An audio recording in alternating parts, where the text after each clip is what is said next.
All right, so now we move on to our Mentor Award to Allison McCormick, original cataloger for Special Collections University Archives at Utah J. Willard Marriott Library. In the letter submitted on her behalf, it was clear that McCormick has gone above and beyond to create an atmosphere of encouragement and professional growth for everyone she supervises. Each nominator spoke extensively of her advocacy for professional development and support for being active members in professional organizations.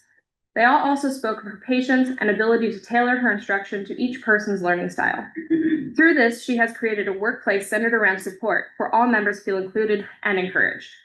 In her nominating letter, Ashley Shaw writes, Allie's commitment to making the Marriott Library's archival collections more accessible will have lasting effects on our library's catalog and for countless students and researchers. She is currently continually supporting not only her direct reports, but also the entire Special Collections Department with her knowledge and passion for our collections. With her leadership and collegiality, many others and I have gained confidence in ourselves as library professionals. Congratulations, Allie.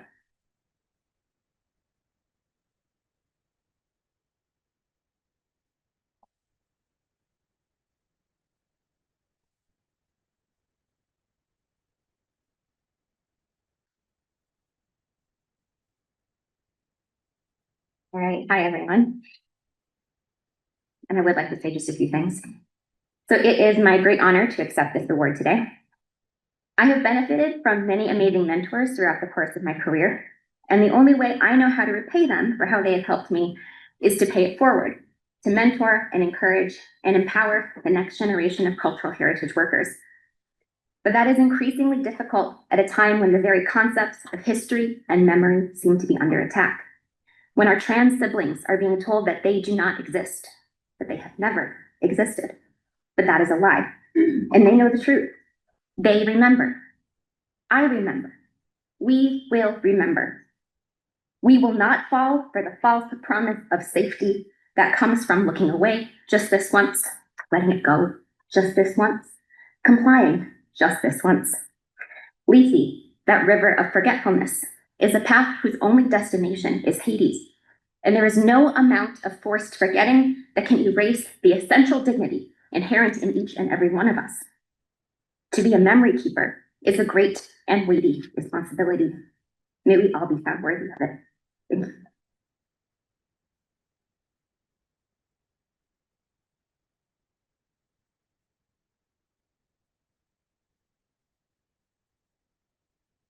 Last and certainly not least. Or maybe. I broke it. It's all your fault, Michael.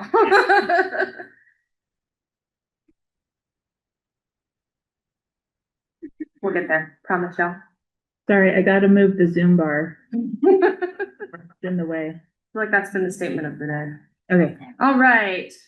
For our final award for the day, we have our Lifetime Achievement Award for Mr. Michael Don Fraser, Book and Paper Conservator, the University of Nevada, Las Vegas Special Collections and Archives. For over 4 decades, 23 of which have been at the University of Nevada, Las Vegas, Michael Don Fraser has dedicated himself as an advocate for his work, the UNLV campus, and the archival profession. He has served as CIMA Secretary from 2005 to 2007, Vice President from 2008 to 2009, and President from 2009 to 2010. During his tenure, he developed a new marketing plan for the organization, encouraged the growth of the CIMA website, helped launch the Journal of Western Archives, and implemented the annual CIMA Awards, which he helped develop along with Walter Jones and John Murphy. He has also worked extensively to fund and support small institutions in preservation, including hosting 2 statewide workshops in conjunction with the Nevada State Historic Records Advisory Board for basic preservation techniques. He has dedicated countless hours to student interns in the UNLV Preservation Lab, training the next generation of archivists and librarians. In the letters written by his nominators, all spoke of his extensive knowledge, constant advocacy, especially for undergraduate and early professionals, and dedication to the wider archival profession. As stated by Sarah Johns, it has been an honor and privilege to work alongside Michael over the years, and I know that my organization our profession, and CIMA is better off for his many years of dedicated service. Congratulations, Michael, and thank you for all you've done for CIMA.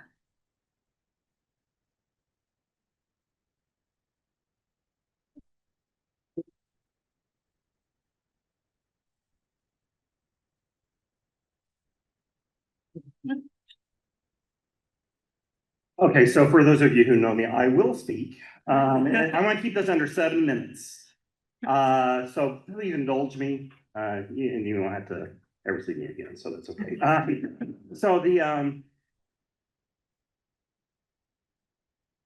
remember the very first time I ever stepped into a library.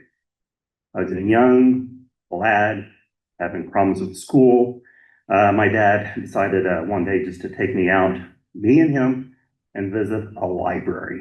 I remember I was fairly young. And I remember the day specifically because when you're an older brother of the three of us,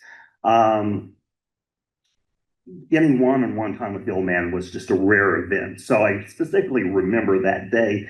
And I remember it being sometime in October. It was autumn, it was damp, it was cold.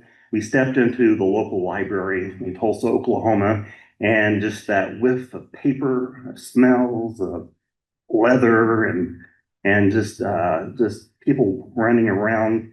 I just thought it was the greatest thing of all time. And he showed me around, and he said, you should pick up a book, and we'll take it home, and we'll read it together.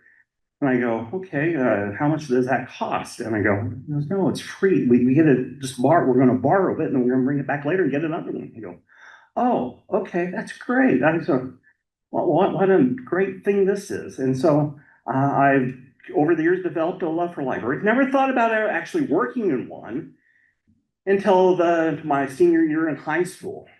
That senior year in high school, the junior year, I had been an office aide, and I kind of expected I'd just help do whatever the principal would need to run an errand or whatever. That's usually what I would run the copy machine. But I was walking through the hallway. I had the school librarian back when school libraries were a thing. And the school librarian asked me, what are you doing third hour? And I go, well, I'm working in the office. They said, you should come work for me in the library. You help 1 hour a day, put away books. And I go, oh, hey, that sounds like fun. I'll do that. And so they pulled me into the library. I spent my senior year there. That was 40 years ago. And from that job, I landed a little part-time job at the junior college. I was making $3.10 an hour putting books away. And then from that job, that led to something more significant at the University of Tulsa Law Library. And then from the law library, I worked at McFarland Library, where they approached me again and said, would you be interested in learning how to do book repair? And we're going to train you how to do that, and you'll work in the preservation lab. I go, oh, that's great. Let's do that. And so I kind of fell into that. And then that led to other positions, other opportunities. I worked for a Raytheon company as a corporate librarian for a while. And then ultimately I landed the job at UNLV. That was 23 years ago.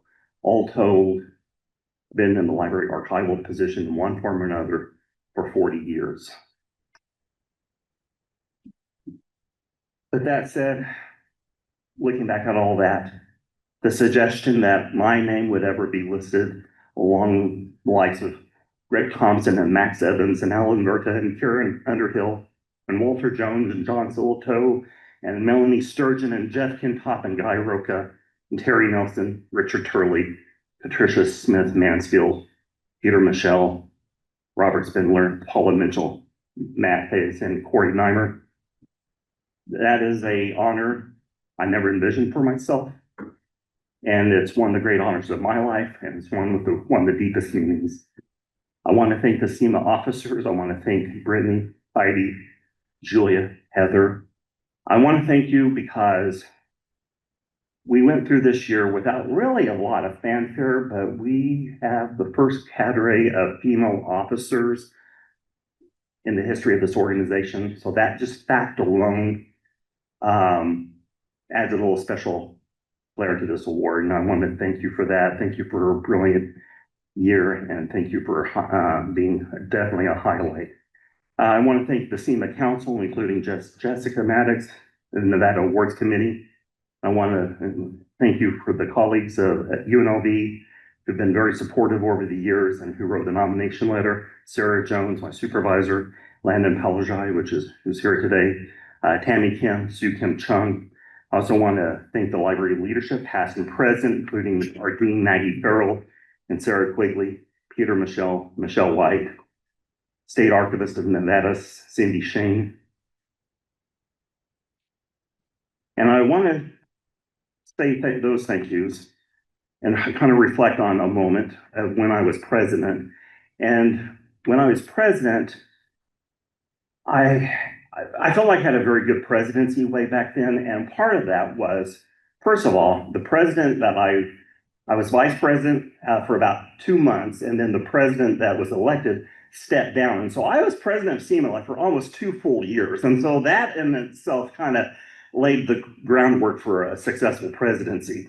I went into it with the spaghetti on the wall attitude. I'm going to throw a lot of stuff. Some stuff stuck, some stuff didn't stick, of lifetime memberships and stuff. But here's what I wanted to approach was I was looking around at our organization.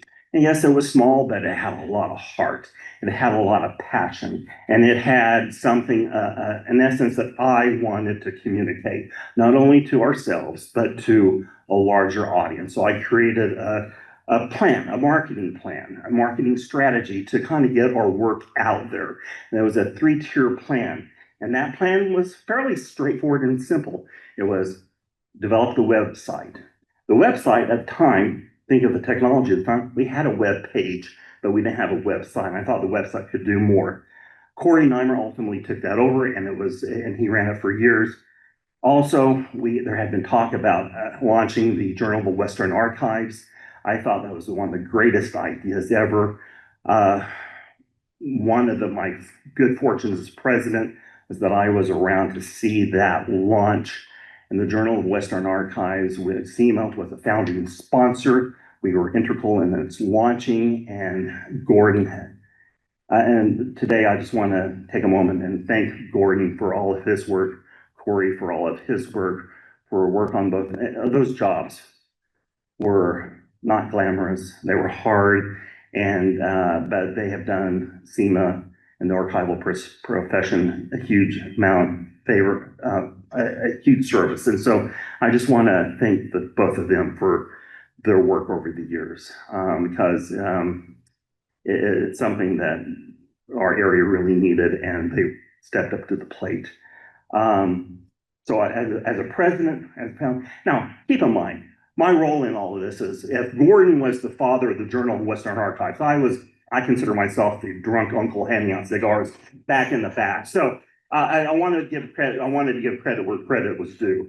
Okay. And then ultimately, the 3rd tier was my marketing strategy was these awards. And why did I want to create the awards? My first instinct was, why hadn't we given out awards up to this point? And I still don't really have a good reason for that. However, John Murphy and Walter Jones and I got together and knocked heads around, and we talked at length of what we want the awards to be, what they could be, what they really can't be, just because of the size of the organization.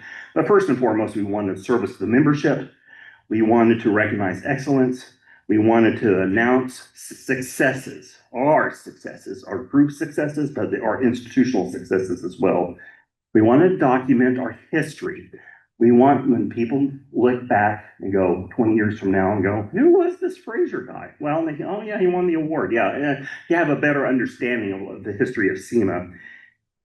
And then the other little thing that kind of fell to the wayside, but I feel like it's viable, so I'll bring it up here, is that we've created as an award tangible naming opportunity. And so at some point, if the organization ever feels like that, want to approach that, you can certainly name the award after a wealthy benefactor. So, Greg, I feel like I want to talk about estate planning after the meeting. I'm sure Heidi and then we'll want to visit with you.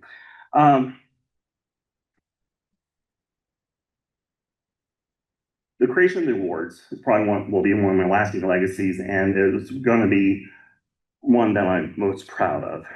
And so, with that in mind, I just want to just say the following: is that we're living in a world where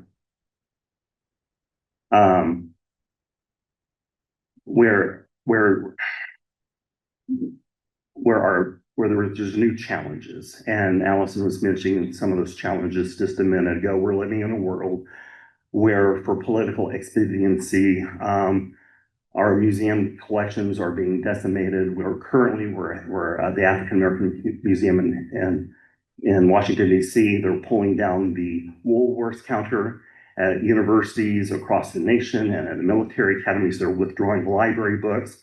Ultimately, I'm afraid those challenges are going to come to us. And ultimately, as a professional, you will have to make a decision. How are you going to address that? Are you going to reluctantly relent, or are you going to stand up? If you stand up, the only way that works, that we stand together. And you have to work together and stand together. And so I don't have all the answers, but I do have a modest suggestion. Is starting today, moving forward, let's re-embrace these tools we've been given. Let's re-embrace the Journal of Western Archives. Let's re-embrace the newsletter and the website. Let us announce our successes. Let us share our failures. Go to your homes, go to your institutionals, go to your social media coordinators or publicists, whoever does those jobs in your institution, and put CIMA on that mailing list. Share those opportunities and share with what's going on. Ultimately, that will become a factor that the sharing of information, sharing of ideas will lead to solutions. And I highly, I just as a parting shot, I want to share, just ask you to do that. With that said, I want to acknowledge I've had the opportunity to work with the people up in Carson City, some young people, Taylor, Cassandra, Hannah, my friend Landon, who's here today. As I leave, I will be retiring June 30th. I plan to leave the profession. I may or may not be at another CIMA meeting. If I do, well, that'd be great. If not, I just want to bid you adieu. I want to share with the young professionals that are in the room. I wish upon you a great career. Embrace the Conference of Intermountain Archivists. People in this room, you'll find that you're welcomed here. You have a home here. Embrace these tools you've been given. Embrace CIMA. Embrace the conference. Attend. Yeah, I know sometimes it's expensive, and if you're putting one together, it's a real pain in the ass. But I encourage you to attend year after year and be there to support one another. And that is really my message today. I have found that here, and I wish that all of you find that here as well too. And with that said, I bid you adieu and good luck. Thank you.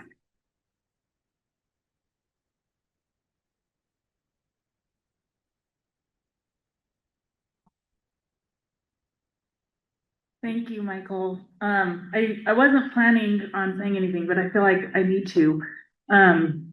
When I gave my first ever presentation in a conference, it was here at CIMA, and I was so scared. I was very new to the profession. I'd never been to a conference of any sort before. And I remember Michael, specifically at that conference after my presentation, he spoke with me and he really encouraged me. He told me what a good job I did. And that's really meant the world to me. So I was beyond thrilled when Michael was nominated for this award this year. And I think really there's no greater honor than to be recognized by your peers and your colleagues. So we're really grateful to you. And now I'd like to invite up our representatives from the Utah Manuscripts Association to also give out their awards.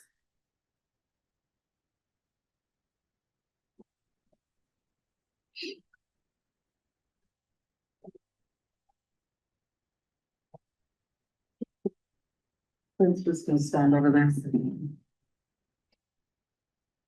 So the Utah Manuscripts Association gives out some awards every year, but because of COVID, we kind of got behind.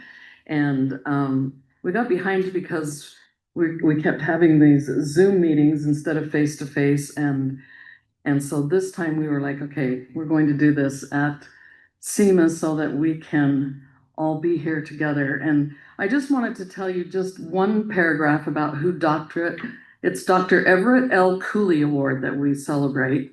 And Dr. Cooley, his lifespan was from 1917 to 2006.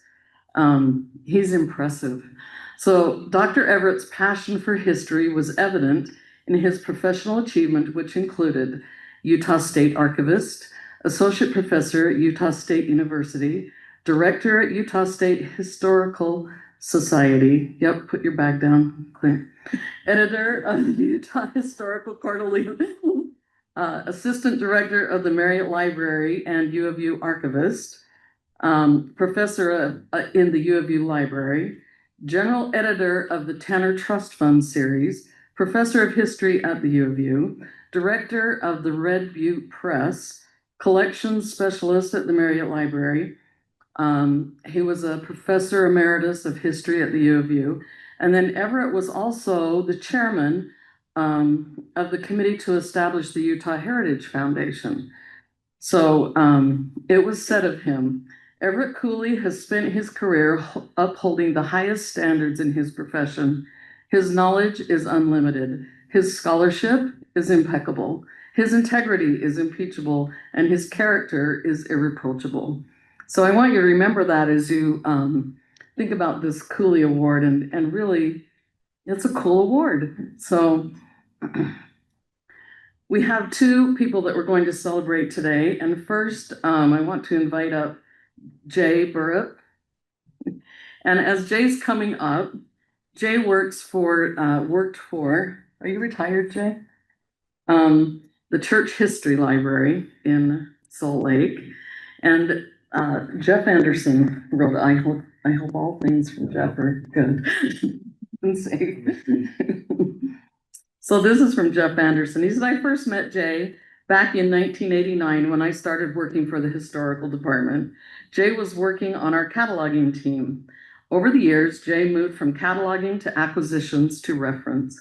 His knowledge of our collection was a great asset to our work. It was a great loss when he left. He continues to help us identify photographs that we consider acquiring. If you wanted something done well and carefully, Jay was the person to ask. This I remember about you. His passion for collecting, preserving, and sharing historical information is unparalleled. On a personal level, I always enjoyed time spent with Jay discussing work or non-work topics. Together, we conducted an assignment that took the two of us to England and France. Jay was a great travel companion. Jay has a passion for collecting postcards related to the Church of Jesus Christ of Latter-day Saints, but also of the thriving metropolis, I had to know this, Downey, Idaho. He calls Downey the Axis Mundi of the world. Jay is wise, careful, caring, and a dear friend, and I miss having him around. And Jay, we just want to present you from the Utah Manuscripts Association with this Everett Cooley Award.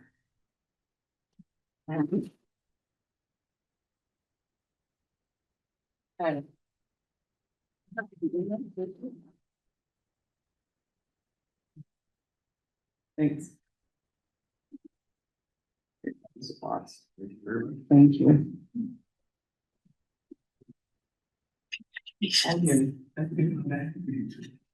Well, we could have lunch without them for being slow. All right, would Brad Cole come join me? I didn't invite Dave to say anything. Did you want to say something? No.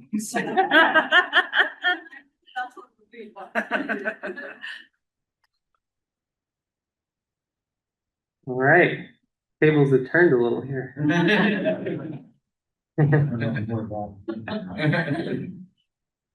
All right, so I'm Clint Pumphrey. I'm the manuscript curator and the head of archives instruction and outreach at Utah State University. I'm actually on sabbatical right now, so I'm supposed to be dodging my work duties. But when Jamie asked me to present the Cooley Award to Brad, it was a no-brainer to come out of hiding. It's hard to believe, but I've known Brad for almost 20 years now, dating back to when I started as a graduate student employee in special collections in 2006, and he was the department head. Back then, I'd house sit, mow, move irrigation pipe at his and his wife Vicky's house for extra money. And he always said that he appreciated having someone from Arkansas work for him who wasn't fazed by Utah's summer heat. He was also the one who encouraged me to apply for my current job and ultimately hired me onto the faculty in 2011. I'd like to say that he saw potential in me, but the truth was I had a lot to learn. One of my first slip-ups, now infamous at the USU library, was when I missed a session of New Faculty Teaching Academy. The provost who put on the workshop noted my absence and reported it to the library dean in an email with the line, "No new faculty member wants to hear." I questioned Mr. Pumphrey's commitment to this institution. After being dressed down by the dean, I saw Brad, who patiently listened as I offered my side of the story. When I was done, he grinned, looked up at me, and he said, "Well, if the provost asks you to go to something, you should probably go to it." It was certainly good advice, but it's also how he said it, calm, non-judgmental, and with a smile. It's a good example of how to carry yourself at work in general, just one instance of the easygoing demeanor that many of you who know Brad probably recognize.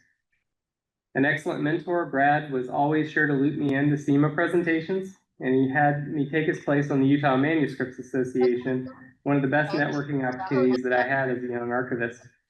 It's the reason I'm here presenting this award on behalf of UMA. Brad grew up in Pocatello, where his father was a pharmacology professor at Utah State University, and he was given religious instruction by his mother with mixed results. He later attended Idaho State University, earning his bachelor's or his undergrad degree in history while working events at the Mini Dome, which then is Holt Arena, and I think it's like ICU Dome or something now. He has a lot of stories about catering to the demands of the acts that were coming through, and I seem to remember something about picking up sticks at the airport. I think that's okay. I remember that correctly. Fleetwood Mac, yes. So he went on to Utah State University and earned a master's degree in history while working as a student before being hired on as staff in special collections under in 1983. And there are plenty of stories there as well. In 1995, he left to work at Northern Arizona University Special Collections before returning in triumph to USU in 2004 as the department head. In this role, he spearheaded the move to a new building in 2005, the transition to EAD finding aids as an early adopter of Archives West, and the general professionalization of special collections at Utah State. After spending many years listening to Dan and Clint complain, he figured you might as well get paid good money to listen to administrators and wealthy donors complain instead, and he became the dean of the USU Library in 2014. In his role, he spearheaded efforts to develop open educational resources grants and compliance assistance for federally funded grants for associated research data, and shepherded the library through the upheaval caused by the COVID pandemic. He retired in 2021. Brad has always had a love for being active outside, and while he may not run marathons like he once did, you'll often catch Brad out hiking the trails around Cache Valley. If you ever visit him in Paradise, and yes, he lives in Paradise, Utah, you'll likely hear the music of Steve Earle or John Prine mixed with the cacophony of dogs, cats, chickens, and horses on his 5-acre compound. So with that, I'm pleased to present the 2025 Cooley Distinguished Archival Career Award to my colleague, my mentor, and my friend, Brad Cole.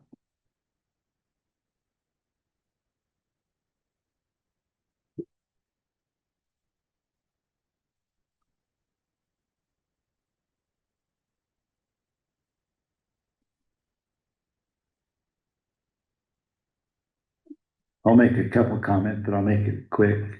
I was gonna do a similar statement to what Michael and Allison said, and I couldn't agree more with what they were talking about our present situation. Being in the archives business for 45 years, you see a lot of stressful situations and up and down, but I've never seen something like this. So we really need to stick together. and continue to keep track of the historical record. And, you know, one way that we can do this, and it goes back to Clint's story about not doing what the provost told him. The part of it that Clint doesn't know is that when the dean of the library was dressing me down, I told Dean Clement, well, Clint was doing exactly what he should have done. He was helping a patron. And that's our biggest key to the world, is we have patrons from all walks of life, genealogists, etc., and they can be our biggest supporters if things get tough. So don't forget your patrons, because I think that's what we all do it for, are those folks that come in and make our day when they make some great discovery. And so that'll, and the other thing I thought about is the Utah Manuscripts Association began because when I started in archives in the early 80s, hard to believe, but the state of the archival institutions in the state of Utah were sort of at war with each other in collecting stuff like that. And it was a man by the name Ron Watt brought us all together. And I was just a youngster then to try to heal our differences. And out of that stress came this. So hopefully we can build on what's going on now, but it's wonderful to be back at CIMA. You know, I kind of moved out of the archive business in 2014, and I've really missed it because it's been my favorite conferences, SAA, CIMA, and it's great to come back once more. So this may be the last one, but who knows? So maybe I'll be back here giving Clint an award someday. Thank you.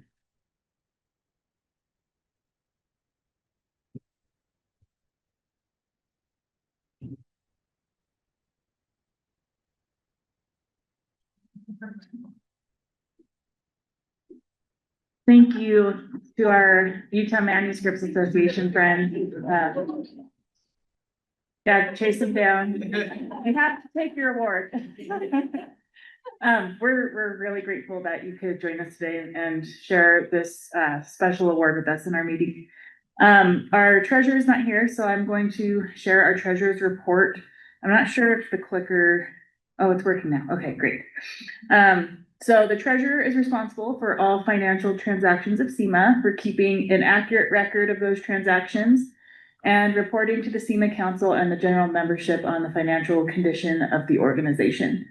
So as of April 30th, 2 days ago, our total assets were $23,690.64.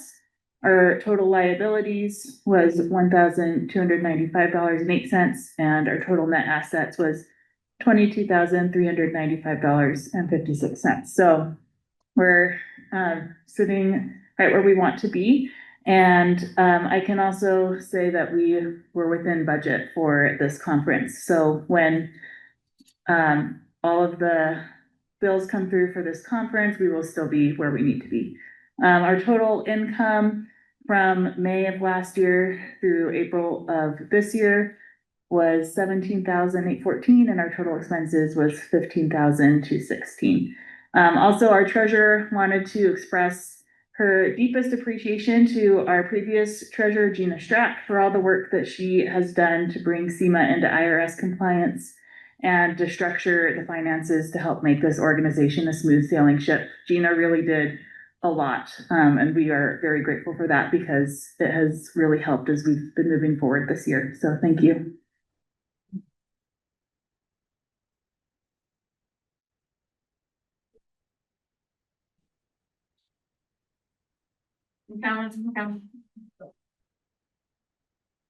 So as the illustrious head of the membership committee, I wanted to first thank the folks who volunteered and served with me on the committee.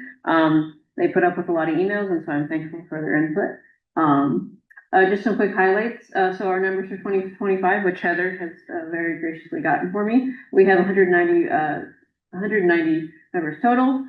Utah is the big one, and then we have Arizona, Nevada, and some random assortments from the Midwest and Washington and Oregon. The membership committee this year has kind of been focusing on revamping, the mentorship program, which is in the CIMA bylaws, but just trying to get it more streamlined and less onerous, so that it doesn't kind of fizzle out. So we're working on some messaging for the website and then pointing towards existing, resources. We do have a form on the website, so if you have a question, you should post there. I think there's a few posts there. And then collecting some SAA, resources too. And then we also consulted with the program committee and the local arrangements committee for the SWAG. That was very well done, this thing. So that's what we've been doing this year.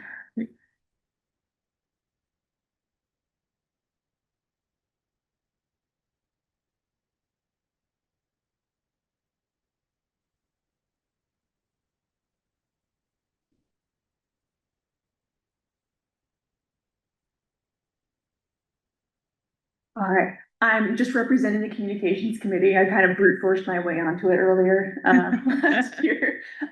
But yeah, so just reporting on what we've done as part of the communications committee. We sent out 2 newsletters so far. I believe you received them. Probably love them, I'm sure. We've also been making a lot of social media and email announcements, and judging by the fact that all of you are here, it seems the announcements are working, which is fantastic. We made updates to the conference website, and of course, Trevor Alvord did the digital conference program this year, which is why it looks so great. A couple of new things that have happened this year. We have a new social media policy in place, which we very innovatively borrowed from the Utah State Archives, and then replaced all of the instances of Utah State Archives with CIMA related things. And then we also made another update to the website, just to update the awards page so that it was a little bit more descriptive of all of the awards that we offer here at CIMA. Yeah, that's it.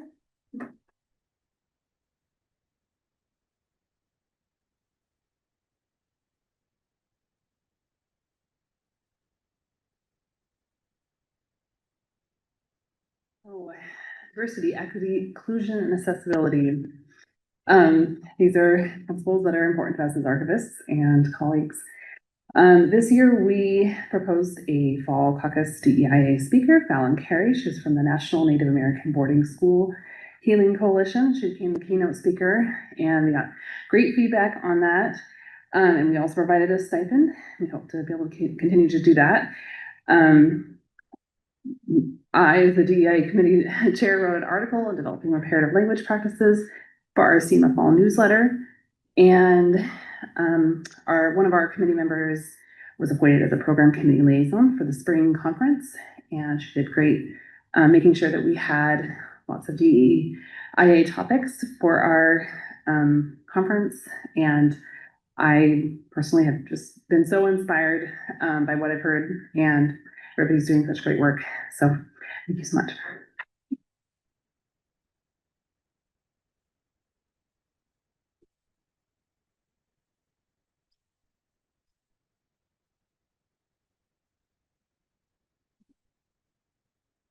Howdy. I'm here to report on our education committee, and I wanted to shout out the committee members, Ben, Hallie, and Maggie, for their contributions this year. So shout out to y'all.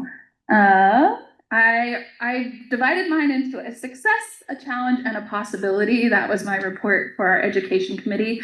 Our success is that we hosted yet another successful virtual fall caucus. We had 69 virtual attendees, so it's a free virtual conference that we provide, and it's a great opportunity for our early career archivists to present for the first time to their colleagues. So that was fantastic. And so we have found that the fall caucus, by hosting virtually, allows more of our regional participants. But we did host an in-person viewing party at the Utah Division of Archives as an opportunity to further network with our colleagues. It was our first effort at this, but I would highly encourage all of you who might be tuning into the fall caucus to maybe break out of your individual cubicles and host a gathering with your colleagues or regional friends as a way to sort of recreate this environment, but maybe in your own state or, neighborhood. One of the challenges that we faced this year was finding available and relevant continuing education opportunities. So a pre-conference workshop, you may have noticed we did not have one at this conference. We found that a lot of SAA courses, which we have leaned on in the past for pre-conference workshops, are going more virtual, and they're offering less in person or need more advance notice because they have a harder time finding course instructors in the notice that we've given in the past. So that was a challenge that we faced this year, was finding those opportunities. But I'm hoping that maybe we can reimagine that in the future and maybe lean on the talents of CIMA membership and some of our senior members here who have a lot of education to give. So if you're interested in talking to me about potential pre-conference workshops or continuing ed, I would love to chat with you if you know of other opportunities outside of sort of the SAA course materials. But that was a challenge that we faced this year.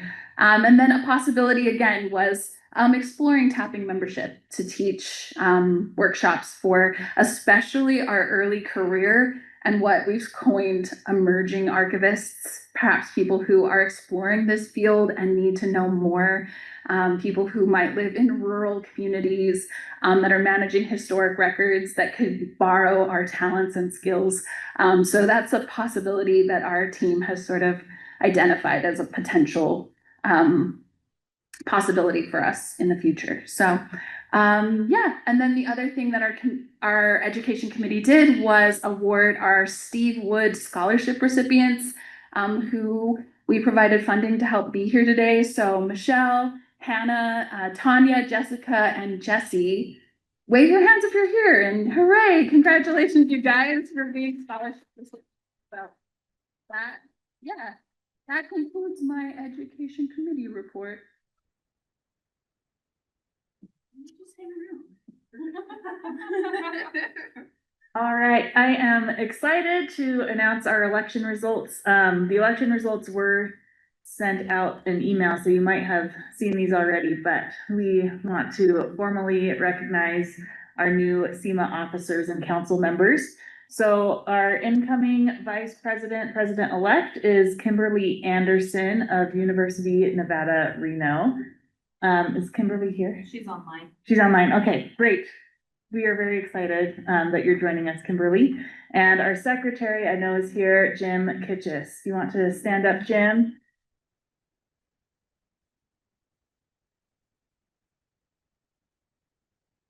All right, and our incoming council members, we have Lisa Duncan from University of Arizona, Maggie Dwanger from University of Arizona, and Landon Pawishai from University of Nevada, Las Vegas. Will you also please stand up?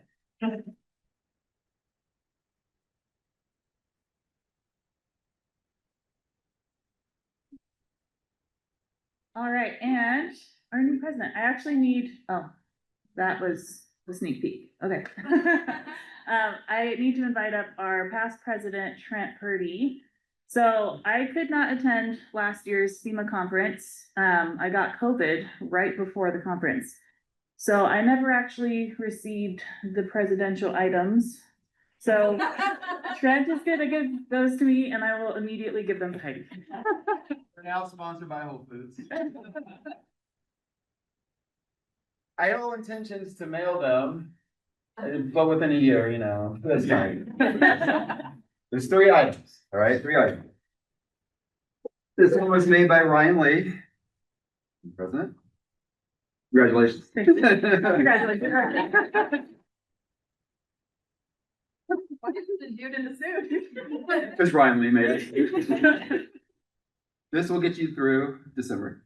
Oh, that's very small, yes.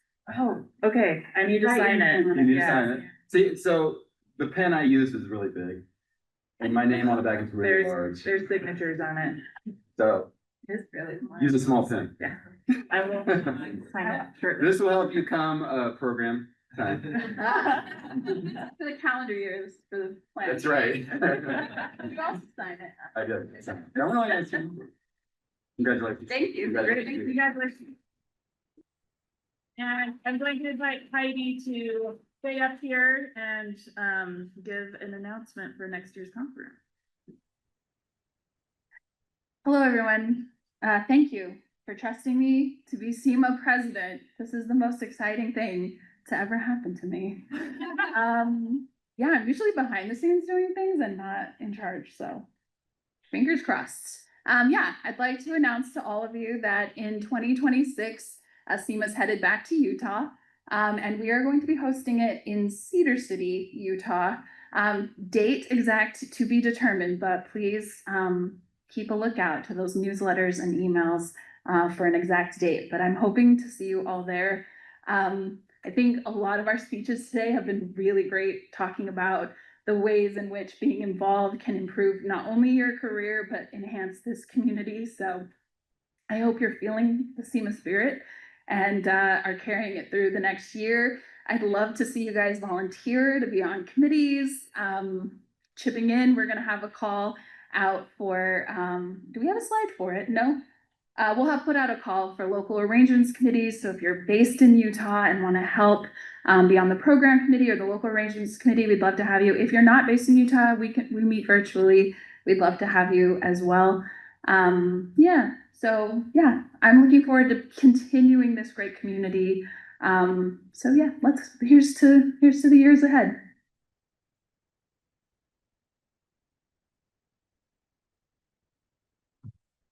All right, and that concludes our business meeting, but before we go to a break, we do have one quick announcement from Alex Marigalia, our local arrangements chair. Just house. Shout out to Alex. Thanks everyone for coming to Boise for the repository tours this afternoon. There are 3, they start at 4:30. In case you've forgotten which one you signed up for, it doesn't matter. You can pick now, whichever one you want to go to. It's the Basque Museum and Cultural Center, the Idaho State Archives, or Boise State Special Collections. The Idaho State Archives and the Basque Museum, you get there on your own. You can put it into Google Maps. The address is on the conference website. Or you can just put in Google Maps, Idaho State Archives.